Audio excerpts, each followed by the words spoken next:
अफ़सोसनाक ख़बर है जेका अवां ताईं पहुचायूं पिया त टोबा टेक संघ में छोकरी जे क़त्ल जो ख़ौफ़नाक वाक़ियो साम्हूं आयो आहे। टोबा टेक संघ में भाउ भेण खे क़त्ल करे छॾियो, माइट ख़ामोशी सां वीडियो ठाहींदा रहिया। मंज़र आम ते आयल वीडियो में हिकु पीउ ऐं हिकु औरत बि मौजूदु आहे जेके ख़ामोशी सां क़त्ल जो मंज़र ॾिसी रहिया आहिनि। क़त्ल नाजाइज़ तालुकात खे लिकाइण लाइ कयो वियो आहे। पुलिस मूजिबि सदर टोबा थाणे जी हद में भाउ छोकरी खे क़त्ल करे छॾियो, वारिस ख़ामोशी सां क़त्ल जो वीडियो ठाहींदा रहिया।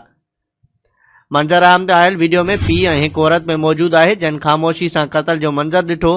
क़त्ल बाद निगरी खे ख़ामोशी सां दफ़नायो वियो।